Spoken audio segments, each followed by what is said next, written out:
భాగ్యనగరంలో పుస్తక మహోత్సవం అంగరంగ వైభవంగా సాగుతోంది. 350కి పైగా ఉన్న స్టాల్స్ లో లక్షలాది పుస్తకాలు సందర్శకులను ఆకర్షిస్తున్నాయి. పుస్తకాలకు ఆదరణ తగ్గుతోందనే ప్రచారం ఏమాత్రం నిజం కాదని హైదరాబాద్ బుక్ ఫెయిర్ ఏటా నిరూపిస్తూనే ఉంది. పైగా యూత్ సోషల్ మీడియాకు కనెక్ట్ కావడంతో పుస్తకాలు చదవటం లేదనే అభిప్రాయం సరికాదని బుక్ ఫెయిర్ చూస్తే అర్థమవుతోంది. అక్షరం ఎలాగైతే నశించదో పుస్తకం కూడా ఎప్పటికీ నిలిచి ఉంటుందని చాటి చెబుతున్నారు పుస్తక ప్రియులు. ఎప్పటికంటే ఈసారి బుక్ ఎగ్జిబిషన్ కు యూత్ బాగా వస్తున్నారు. యూత్ కనెక్ట్ అయినా ఏ రంగమైనా ఎదురులేకుండా ముందుకు సాగుతుంది అనేది కాదనలేని సత్యం. పుస్తకాల పండుగపై సాక్షి అందిస్తున్న గ్రౌండ్ రిపోర్ట్. సోషల్ మీడియా కాలంలో పుస్తకాలు చదవడం బాగా తగ్గిపోయిందనేది ఓ టాక్. యూత్ కాన్సంట్రేషన్ అంతా సోషల్ మీడియా మీదే ఉండడంతో ఇది నిజమేనేమో అనిపిస్తోంది. అయితే హైదరాబాద్లో జరుగుతున్న 38వ పుస్తక మహోత్సవాన్ని పరిశీలిస్తే పుస్తకానికి ఆదరణ ఏమాత్రం తగ్గలేదని, పైగా యువత పుస్తకాల పట్ల బాగా ఆకర్షితులవుతున్నారని అర్థమవుతోంది. ఇందిరా పార్క్ పక్కనున్న ఎన్టీఆర్ స్టేడియంలో ఈ నెల 19న మొదలైన హైదరాబాద్ బుక్ ఫెయిర్ 29వ తేదీ వరకు కొనసాగనుంది. పుస్తక మహోత్సవంలో ఎటు చూసినా యువతరమే కనిపిస్తోంది. మొదటిసారి పుస్తకాల పండుగకు వచ్చిన వారు, ఇప్పటికే అనేకసార్లు వచ్చిన వారితో సందడిగా మారింది. వారికి కావలసిన పుస్తకాలు వెతుక్కుని కొనుక్కుని తీసుకువెళుతున్నారు. ఇది నా ఫస్ట్ టైం యాక్చువల్లీ. ఇది మా ఫ్యామిలీ రిలేటివ్ ద్వారా తెలుసుకున్నాను ఈ స్టాల్ గురించి. ఇక్కడ ఎగ్జిబిషన్ 30th ఎగ్జిబిషన్ జరుగుతుందని. చాలా బాగుంది. అసలు ఫస్ట్ టైం వస్తున్నాను. బుక్స్ కూడా అన్ని రకాలు, అన్ని లాంగ్వేజెస్, అన్ని జానరాస్ ఉన్నాయి. అది సో ఫస్ట్ టైం చూడ్డానికి వచ్చాను. అసలు ఎట్లా ఉంది అని ఎక్స్పీరియన్స్ బాగుంది. చాలా ఏళ్ళుగా బుక్ ఫెస్టివల్లో పుస్తకాలు కొనుక్కుంటూ ఉంటాము. ఎవ్రీ ఇయర్ ఒక మినిమం 5-6 వేల పుస్తకాలైనా కాస్ట్ 5-6 వేల కాస్ట్ పుస్తకాలు కొంటూ ఉంటాం. పిల్లల్లో పుస్తకాలు చదివే అలవాటు పెంచాలని ఉద్దేశంతో అన్నీ కలెక్ట్ చేస్తుంటాం. అంటే అటు ఇంగ్లీషు ఇటు తెలుగు. నా మట్టుకు నేనైతే చాలా మట్టుకు నా దగ్గర చిన్న లైబ్రరీ ఇక్కడ ఉండే చాలా పుస్తకాలు నేను తీసుకున్నవి. కొన్ని ఇంతకుముందు ప్రింట్లో లేనివి రీప్రింట్ వచ్చినవి ఏమైనా ఉంటే తీసుకుందామని వచ్చాము. పిల్లలకి సంబంధించిన ఈ చందమామ కథలు, రామాయణ మహాభారతాలు, తర్వాత అంటే చదవడము అనేది ఒకటి హ్యాబిట్ పెంచాలి అనేది నా ఉద్దేశం. దానికి ఈ బుక్ ఫెస్టివల్ చాలా హెల్ప్ చేస్తుందండి. మేము college students just came to explore అంతే. ఇప్పటివరకు అయితే ఇంకా చూడలేదు మొత్తం. This is huge only.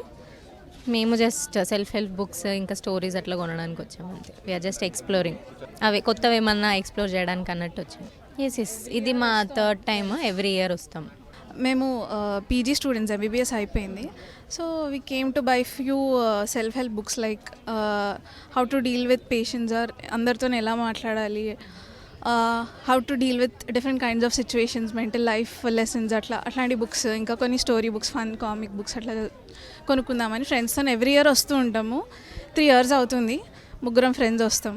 We like to buy few books and explore. ప్రపంచ విజ్ఞానం అంతటినీ పోగుపోసి అమ్ముతున్న ఈ పుస్తక ప్రపంచంలో మనిషికి కావలసిన ఆధ్యాత్మిక జ్ఞానాన్ని, జీవితానికి ప్రశాంతతను అందించే పుస్తకాలు కూడా పెద్ద సంఖ్యలో లభిస్తున్నాయి. సనాతన ధర్మాన్ని ప్రోత్సహించే కంచికామకోటిపీఠం వారి పుస్తకాలు దొరుకుతాయండి. రామాయణ, భారత భాగవతాలు, ఉపనిషత్తులు, గీతా ప్రెస్ గోరఖ్పూర్ వారి పుస్తకాలు, రామకృష్ణ మఠం వారి పుస్తకాలు, రమణాశ్రమం వారి పుస్తకాలు, సామవేదం షణ్ముఖ శర్మ గారి పుస్తకాలు అన్నీ దొరుకుతాయండి మన దగ్గర.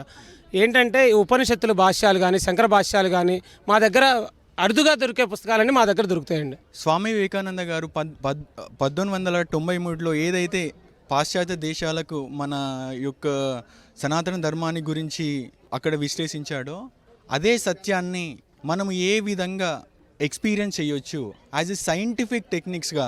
అంటే ఇప్పుడు 2+2 = 4. It holds true for everyone, irrespective of the person, irrespective of the stature, irrespective of the history and geography. In the same way this meditation can also be attend by anyone, provided he should get the right path, right guidance, right actions and right steps. పుస్తకాలు కొనేవారు ఎంత ఆనందంగా ఉన్నారో ఈసారి పుస్తకాల షాపులు నిర్వహించేవారు కూడా అంతే సంతోషంగా ఉన్నారు. మరిచిపోతున్న మాతృభాషను కాపాడుకోవాలని సూచిస్తున్నారు. ఎంతో మంది పిల్లలు కూడా పుస్తకాలు కొనుక్కునేందుకు వస్తున్నారు. పలువురు అధ్యాపకులు తమ విద్యార్థులను తీసుకుని బుక్ ఫెయిర్కి వస్తున్నారు. వారితో పుస్తకాలు కొనిపించి చదివిస్తున్నారు. ముఖ్యంగా వికీపీడియా లాంటి స్టాల్స్లో వాళ్ళకు సిలబస్కి రిలేటెడ్గా ఉన్నటువంటి సాహిత్యానికి సంబంధించిన పుస్తకాలని వాళ్ళు వెతకడం, తెలుసుకోవడం, కొత్తగా పరిచయం చేసుకోవడం జరిగింది. ఈ మధ్యకాలంలోనే కేంద్ర గ్రంథాలయం కూడా మేము తీసుకొని వెళ్ళడం అలాగే ఈ బుక్ ఫేర్లో గత సంవత్సరం కూడా ఇక్కడికి బుక్ ఫేర్కి మేము రావడం జరిగింది. ప్రతి సంవత్సరం రావాలి, ఒక బెస్ట్ ప్రాక్టీసెస్గా ఇది ఉండాలి అని అనుకుంటున్నాం. నాకు గుర్తుంది 2022 నుండి వస్తున్నా బుక్ ఫేర్కి. 2022లో నిడ్లిటన్ బుక్స్ తీసుకున్నా, చిన్నవి పిల్లల కోసం. 2023, 2024 జూడీ మూడీ, జర్నిమో స్టిల్టన్ గూస్ బంప్స్ అట్లాంటివి తీసుకున్నా. హైదరాబాద్ బుక్ ఫేర్కు పెద్ద ఎత్తున పాఠకులు వస్తున్నారు. సో వీళ్ళంతా కూడా బుక్స్ కొనడానికి, అలాగే బుక్ స్టాల్స్ కూడా ఉన్నారు. మీరు ఏ బుక్స్ కొనడానికి వచ్చారు? మేము ఈ స్టాల్ని స్టార్ట్ చేసిన వాళ్ళము. పుస్తకం అనేది మనిషి జీవితాన్ని చాలా మారుస్తుందని, ఒక ఉన్నతమైనటువంటి మానవత్వం ఉన్న వ్యక్తిగా తయారు చేయడానికి సాహిత్యం ఉపయోగపడుతుంది.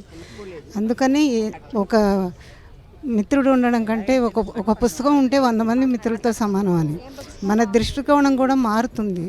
ఏంటి అంటే రకరకాల సమస్యలు, వాటన్నిటికీ పరిష్కారాలు కూడా దొరుకుతాయి. ఇప్పుడు చదవట్లేదు, ఎవరు చదువుతున్నారంటే నిన్న వచ్చిన జనం ఇవాళ వచ్చిన జనాన్ని చూస్తే అందరూ చదువుతున్నారు. కాకపోతే చదివే రూపంలో మార్పు రావచ్చు, కానీ ఈ డెవలప్ అయినటువంటి దీనివల్ల వీళ్ళు చదవట్లేదు అనేది లేదు. డామిట్ కథ అడ్డం తిరిగింది. మొక్కపాటి నరసింహారావు గారి పుస్తకాలంటే మాకు చాలా ప్రాణం. అందులో గిరీశన్ డైలాగ్ అది.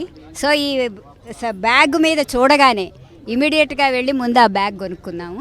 38వ హైదరాబాద్ బుక్ ఫేర్ కోలాహలంగా సాగుతుంది. చిన్నపిల్లల నుంచి పెద్దవాళ్ళ వరకు అందరినీ ఆకర్షించేటువంటి పుస్తకాలన్నింటినీ కూడా మనం చూస్తున్నాం. చందమామ కథల నుంచి కనువిప్పు కథలు, పిల్లల బొమ్మల రామాయణం, చెట్టెక్కిన బాతు, ఇలా బుక్స్ పిల్లల్ని ఆకర్షించేటువంటి అయితే బొమ్మలకు సంబంధించినటువంటి పుస్తకాలు, పెద్దవాళ్ళని ఆకర్షించేటివి అనేక రకాల పుస్తకాలు, ఆధ్యాత్మికం, రైతులకు సంబంధించినవి, విద్యార్థులు కాంపిటేటివ్ ఎగ్జామ్స్కి సంబంధించినవి. సో ఇక్కడ కాదేది ఇక్కడ లేవు, ఏవి అవైలబుల్గా లేవు అనకుండా అన్ని బుక్స్ ఇక్కడ అవైలబుల్గా ఉన్నాయి.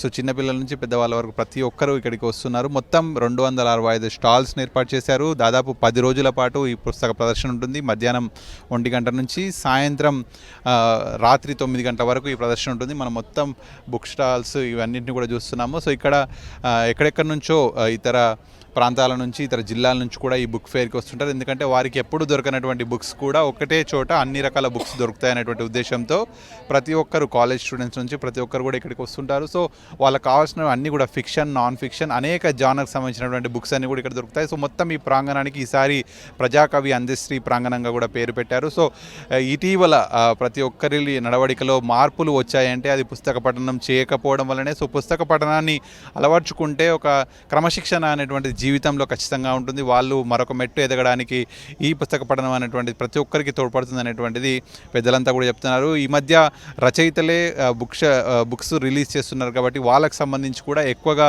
సేల్ అవుతున్నాయి, ఫుల్ డిమాండ్ కనిపిస్తుంది. సో అన్ని జానర్కి సంబంధించిన పుస్తకాలు కొనడానికి బుక్ ఫేర్కి పెద్ద ఎత్తున ఇక్కడికి వస్తున్నారు. బుక్ ఫెయిర్కి లభిస్తున్న ఆదరణ ఎంతో సంతృప్తినిస్తోందని నిర్వాహకులు వాసు చెప్పారు.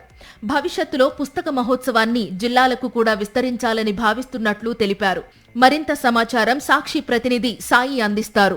ఈ బుక్ ఫేర్లో ఎన్ని స్టాల్స్ ఉంటున్నాయి, అలాగే ఎటువంటి బుక్స్కి అవకాశం ఇచ్చారు, కొత్తగా ఎవరైనా బుక్స్ పెట్టాలనుకుంటే ఎట్లా అవకాశం ఇస్తున్నారు? ఈ 38వ హైదరాబాద్ బుక్ ఫేర్లో 368 స్టాళ్లతో 3 రోజుల క్రితం ప్రారంభమైంది. రాష్ట్ర నలుమూలల నుంచి జనాలు తరలి వస్తున్నారు. నిన్న చూస్తే మనకి ఎన్టీఆర్ స్టేడియం మాకు సరిపోలేదు. ఇదే సమయానికి మొత్తం కార్లన్నీ ఫుల్ అయిపోయి మేము గేట్ క్లోజ్ చేసుకోవాల్సిన పరిస్థితి వచ్చింది. అంటే పార్కింగ్కి జనాలను లోపల పంపించాం. అంటే స్పందన చాలా చాలా పెద్ద ఎత్తున రాష్ట్ర వ్యాప్తంగా ఉంది. పర్టికులర్గా యూత్ ఎక్కువగా వస్తున్నారు. దాదాపుగా 60-70% యూత్ ఈరోజు మన బుక్ ఫేర్లో కనపడుతున్నారు. నిన్న మొన్న ఈరోజు 368 బుక్ స్టాళ్ళల్లో 20 స్టాల్స్ గవర్నమెంట్ కేటాయించాము, 10 స్టాళ్ళు మీడియాకి ఇచ్చాము, అలాగే 10 స్టాళ్ళు రైటర్స్కి ఇచ్చాము, అలాగే 1 స్టాలు మీడియా పాయింట్కి ఇచ్చాము, 1 స్టాలు హెల్త్ ఫస్ట్ ఎయిడ్ సెంటర్కి ఇచ్చాము. మొత్తంగా చాలా బ్రహ్మాండంగా ఈ బుక్ ఫేర్ని నిర్వహిస్తున్నాం. రాష్ట్రం కాదు, ఇతర తెలుగు ప్రజలు కూడా ఈ బుక్ ఫేర్ని విజయవంతం చేయాలని చెప్పేసి ఈ సందర్భంగా మీ ద్వారా నేను కోరుతున్నాను. జిల్లాల్లో కూడా ప్రతి జిల్లాకి ఇది విస్తరించి ప్రతి జిల్లాలో ఉమ్మడి జిల్లాగా ఉన్న కేంద్రాలలో పెట్టాలని చెప్పేసి కూడా సొసైటీ భావించింది. రైట్, మొత్తం 368 స్టాల్స్తో 10 రోజుల పాటు హైదరాబాద్ ఎన్టీఆర్ గ్రౌండ్స్లో బుక్ ఫేర్ అందరినీ అలరిస్తోంది. పుస్తకాలకు ఆదరణ ఏమాత్రం తగ్గలేదని నిరూపిస్తూ విజ్ఞానం, వినోదం, చరిత్ర, సమాజం, ఆధ్యాత్మికత, సైన్స్ ఒక్కటేంటి సమస్త ప్రపంచాన్ని కళ్ల ముందు సాక్షాత్కరింపచేస్తున్న బుక్ ఫెయిర్ సక్సెస్ఫుల్ గా కొనసాగుతోంది. సో మొత్తంగా చిన్నపిల్లల నుంచి పెద్దవాళ్ళ వరకు ప్రతి ఒక్కరికి అవసరమయ్యేటువంటి, అలాగే స్టూడెంట్స్ కాంపిటేటివ్ ఎగ్జామ్కి సంబంధించి, అలాగే ఆధ్యాత్మిక చింతన, ఇలా అన్ని రకాల వర్గాలు, రైతులకు, సో ఎవరికి అందరికి ప్రతి ఒక్కరికి ఎవరికి ఏం కావాలన్నా కూడా ఒకటే చోట ఇన్ని రకాల బుక్స్ లభించడం అనేటువంటిది ఒక గొప్ప వరం పాఠకులకు. సో ఇట్లాంటి బుక్స్ కావాలనుకునే వాళ్ళందరూ కూడా ఇక్కడికి రావచ్చు అనేటువంటిది ఆర్గనైజర్స్ చెప్తున్నారు. విడుదల రంగనాయకులతో కలిసి సాక్షి న్యూస్, హైదరాబాద్.